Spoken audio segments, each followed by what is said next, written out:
Thank you so much.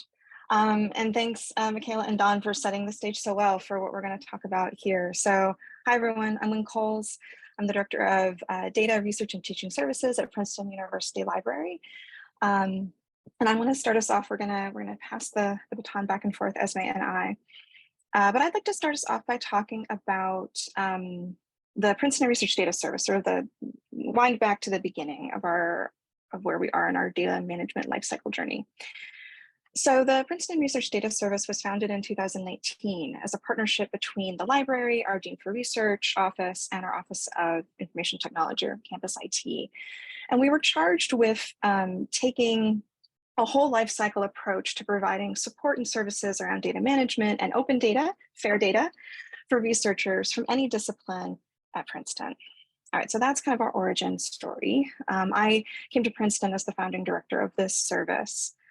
And like many other services of its kind, PRDS naturally focuses on one side of this life cycle, right? Effectively, or essentially, the beginning and the ends of projects, right? So planning, and then we kind of skip over the acquiring, processing, and analyzing pieces. And then when you're ready to share results, we're there for you.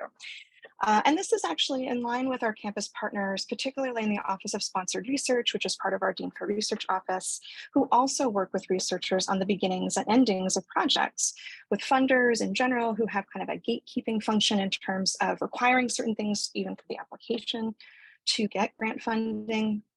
And then once you have funding, requirements on your research outputs. So we're really well aligned with them there.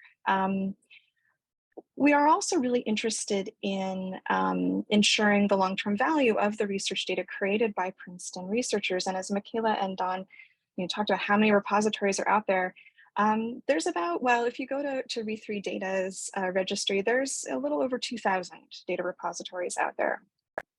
And so as a generalist repository, we thought really hard about what do we uniquely offer to our researchers? How are we more than just repository number 2001.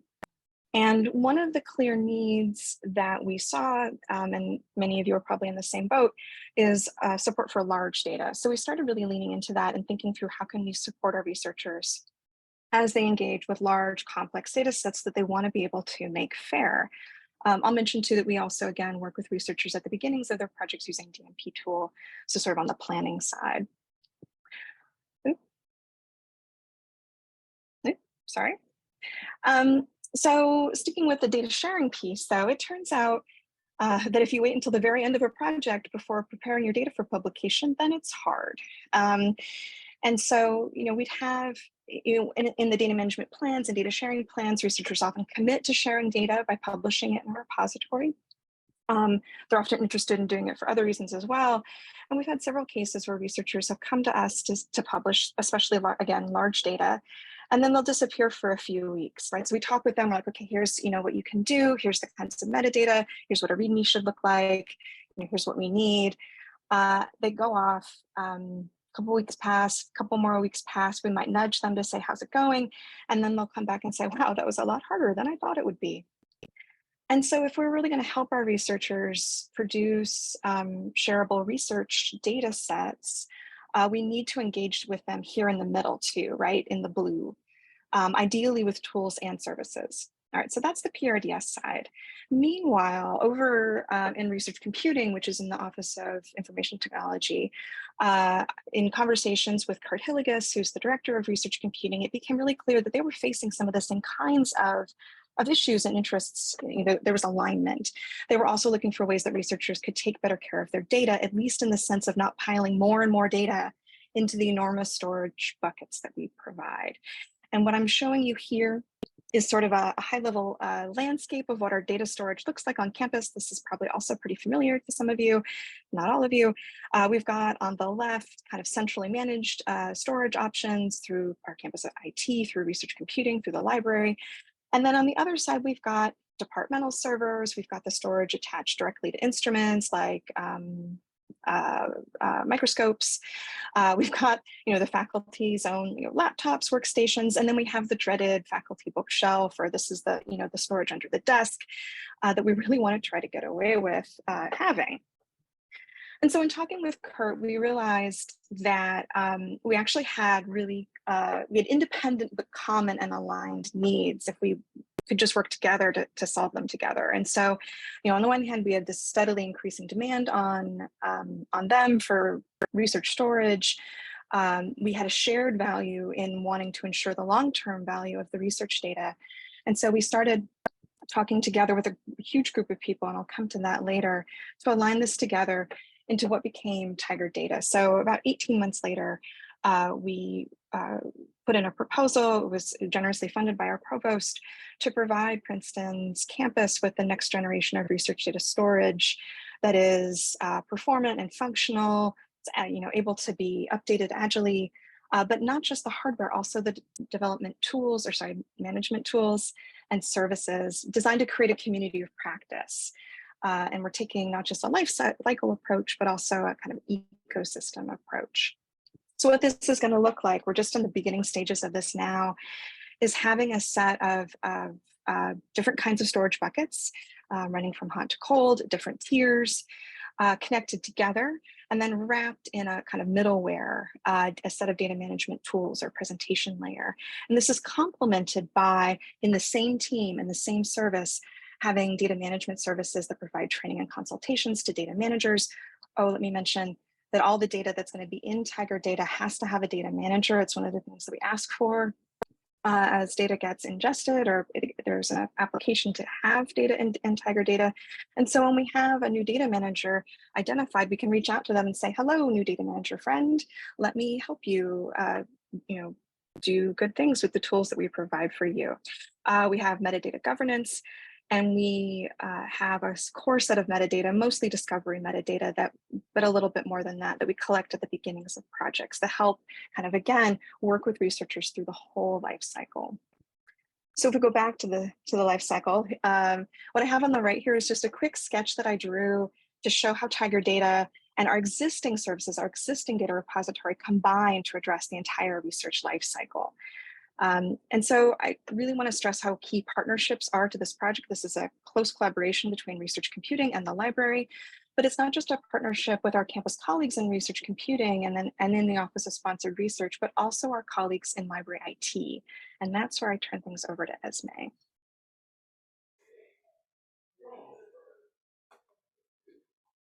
All right.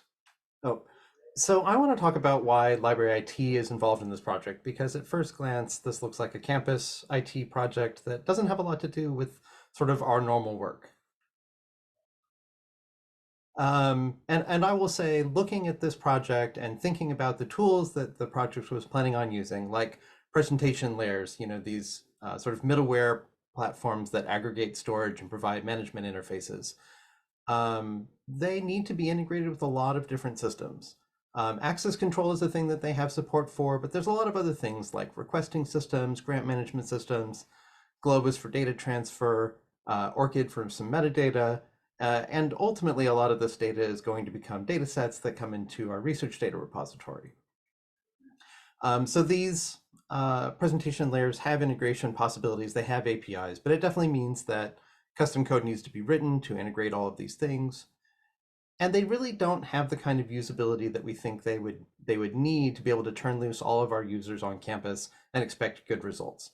They look like the kind of systems that we would expect, storage administrators to be able to use, but maybe not, any faculty member, any grad student. So we really see a need to integrate these things, provide a more seamless experience, and just make it a better experience for all of our researchers. And that kind of lines up with what our strengths are. We have a lot of experience building applications with metadata forms and workflows. The team that'll be working on this recently built some new data repository applications for ingest and discovery of applications called the Princeton Data Commons. The broader group has a lot of experience from the Figgy repository, from building a number of Blacklight applications. So we really know about workflows, forms, discoverability in ways that we think can really help here. We also have a lot of experience with metadata, which is really a key need of these systems. All of the presentation layers provide the ability to attach metadata to files and directories. And we have experience not just with descriptive metadata, but also with structural metadata. implementing, or in some cases, developing standards like IIIF, METS, PCDM. We have a lot of experience working with not just individual files or small things, but complex hierarchies of files. And so we really feel like that can be really useful in working with and describing data sets. And lastly, I'll just say that we have a really good reputation for commitment to standards, to sustainable development and open source development that makes us a really attractive partner for this kind of project. The other way to look at the question, and a question I keep asking myself recently when thinking about projects or talking to people about projects, is what's going to happen if we don't engage in the project? If we don't participate in this project, data sets are going to keep coming. And the pain points that we have now in ingesting them will continue in some form. Researchers and faculty will continue to have files and projects that they want to bring as digital collections too, which can be even more fraught in some cases. So we feel like there's a lot of pain points. There's a lot of data that's coming our way from these systems. And so we need a better set of tools to manage these processes. And this is an opportunity for us to sort of have some influence in that process. And so I like to think about the set of possibilities. I would say that there are some real pain points now in just requesting, managing storage, transferring files. If all we are able to do is aggregate the storage, have some better services around them, and manage that a little bit better, then that will be a real win. But we can do better than that. I hope that we can improve the metadata that's coming in with these projects, that we can streamline dataset ingest, and otherwise improve some of these sort of workflows that already exist. And if we're being really optimistic, I hope that we can bring our experience with digital collections and other kinds of workflows and really transform the way that research is happening on campus, empowering our users to transform their workflows the way we've transformed ours.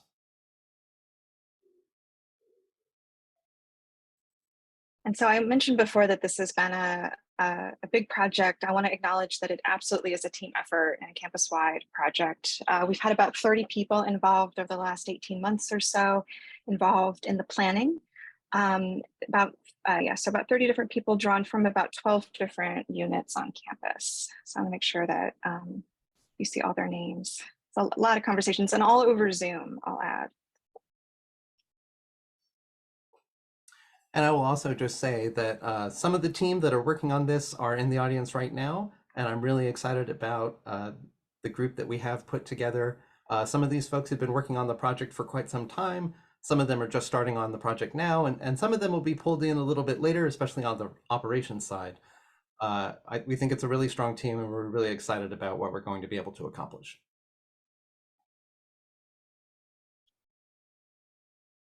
With that, thank you. We're happy to field any questions, comments.